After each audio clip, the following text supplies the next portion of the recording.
Hay cenas que uno recuerda toda la vida. Por la comida, por la compañía, por lo que se dijo.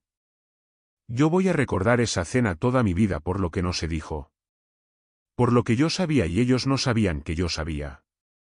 Por las 2 horas que estuve sentado en mi propia mesa, con mi propia vajilla, sirviendo vino a las 2 personas que me habían estado mintiendo durante meses. Pero para entender esa cena, primero tengo que contarles cómo llegué a organizarla. Llevaba 9 años casado con Marta. 9 años que, desde donde yo estaba, habían sido buenos. No perfectos, porque ningún matrimonio lo es, pero sí sólidos. Teníamos nuestra casa, nuestras rutinas, nuestros desacuerdos de los miércoles y nuestras reconciliaciones de los jueves. Yo creía que conocía a esa mujer mejor que nadie.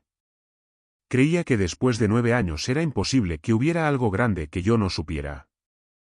Me equivocaba. Marta trabajaba en una consultora de diseño.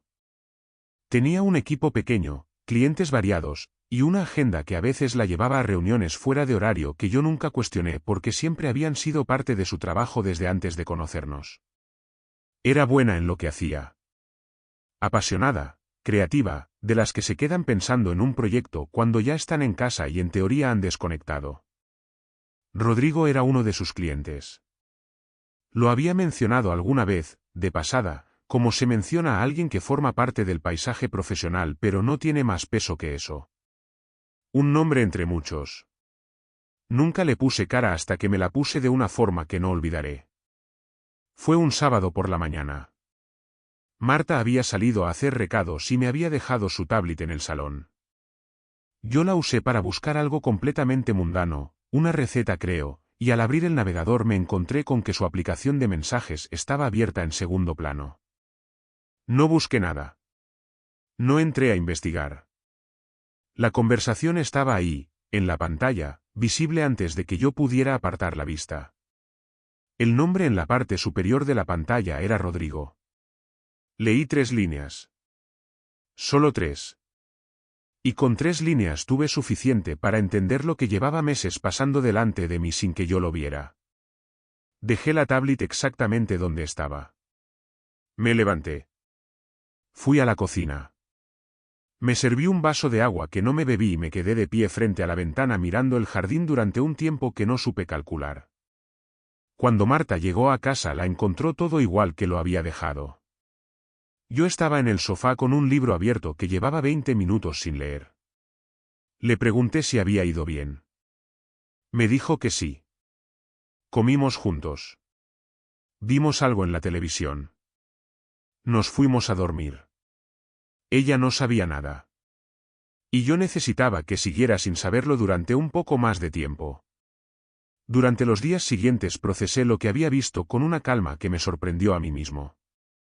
No hubo llanto inmediato, ni confrontación impulsiva, ni el impulso de tirar cosas contra la pared. Lo que hubo fue una frialdad nueva, una lucidez incómoda, como cuando te duele algo y en lugar de gritar te quedas quieto analizando exactamente dónde y cuánto duele. Hablé con un abogado. No para iniciar nada todavía, sino para entender el terreno.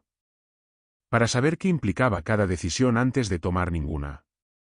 Fui ordenado, metódico, completamente opuesto a lo que sentía por dentro.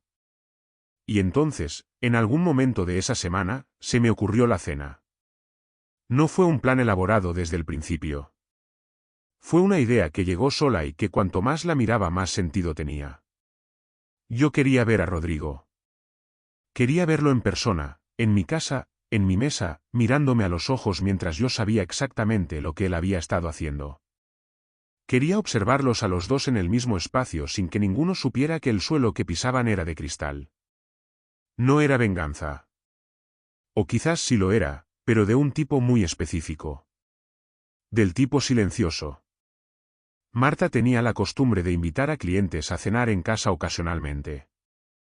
Era parte de su forma de trabajar, de construir relaciones profesionales. Yo siempre lo había apoyado. Así que cuando le dije que me parecía buena idea invitar a Rodrigo, que mencionaba tanto, que quería conocer a las personas importantes en su mundo profesional, ella no tuvo motivos para sospechar nada. La vi dudar una fracción de segundo. Solo una fracción. Luego sonrió y me dijo que le parecía una idea estupenda. Pasé los siguientes días preparando esa cena con una atención al detalle que nunca había puesto en ninguna otra. Elegí el menú con cuidado. Compré un vino que sabía que era bueno. Ordené la casa. Me aseguré de que todo estuviera perfecto. La noche que Rodrigo llegó a mi puerta me la encontré cara a cara con alguien completamente distinto a lo que había imaginado. Era un hombre normal. De mediana edad, correcto, con una sonrisa de las que se ensayan antes de entrar a un sitio. Me dio la mano con firmeza y me dijo que había escuchado mucho de mí. Le dije que yo también había escuchado mucho de él. Nos sentamos a cenar los tres. Marta estaba tensa de una forma que yo notaba pero que probablemente él también notaba y que los dos disimulaban a su manera. Yo estaba tranquilo.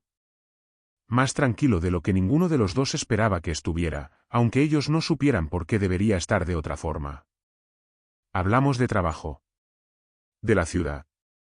De un proyecto que Rodrigo tenía en marcha. Yo hacía preguntas. Preguntas normales, de las que hace alguien que quiere conocer a un invitado. Y mientras las hacía los miraba. A los dos. Observaba cada microexpresión, cada momento en que evitaban mirarse demasiado directamente, cada vez que uno de los dos calibraba sus palabras una fracción de segundo antes de pronunciarlas. Era fascinante y devastador al mismo tiempo. En un momento de la cena, mientras servía el segundo plato, le pregunté a Rodrigo por sus relaciones personales. Con naturalidad, como quien pregunta algo de conversación. Me dijo que estaba en un momento complicado, que había tenido una relación larga que no había funcionado. Le dije que lo entendía, que esas cosas eran difíciles. Marta no dijo nada. Tenía los ojos en el plato. Terminamos la cena. Tomamos café. Rodrigo se despidió con la misma corrección con que había llegado, me agradeció la velada, dijo que había sido un placer conocerme. Le dije que el placer había sido mío. Y lo decía en serio, aunque no de la forma que él creía. Cuando cerré la puerta y me volví hacia Marta, ella me estaba mirando con una expresión que no era exactamente culpa ni exactamente miedo. Era algo entre las dos cosas. Le pregunté si había disfrutado la cena. Me dijo que sí. Le dije que me alegraba. Y me fui a dormir. Al día siguiente, por la mañana, con el café en la mano y la luz entrando por la ventana de la cocina, le dije que necesitábamos hablar. No con dramatismo. Sin levantar la voz. Le dije que sabía lo de Rodrigo. Le dije desde cuándo lo sabía. Le dije que había organizado esa cena conscientemente y que había observado todo. El silencio que siguió fue el más largo que hemos tenido en 9 años. No voy a contarles con detalle lo que pasó en esa conversación porque hay partes que todavía me pertenecen a mí y que no necesito compartir con nadie. Lo que sí puedo decir es que fue honesta. Probablemente la conversación más honesta que habíamos tenido en mucho tiempo. Y que en esa honestidad encontré cosas que dolían pero que necesitaba escuchar. Lo que pasó después con nuestro matrimonio tampoco es algo que vaya a resolver en este relato. Hay decisiones que se toman despacio, con ayuda, con tiempo. No en un día y no en un monólogo. Lo que sí sé es que esa cena me dio algo que necesitaba. No satisfacción, exactamente. Sino claridad. La certeza de que yo era capaz de sentarme frente a la peor situación de mi vida y no perder la compostura. De que podía mirar de frente algo que me destrozaba por dentro y no dejar que me definiera en ese momento. A veces el poder no está en gritar. No está en tirar puertas ni en mandar mensajes furiosos a las 3 de la mañana. A veces el poder está en servir el vino con calma, en hacer las preguntas correctas, en ser el único en esa mesa que sabe exactamente dónde está parado. Esa noche yo era ese hombre. Y eso, por extraño que suene, fue suficiente. Eso es todo. Gracias por escucharme.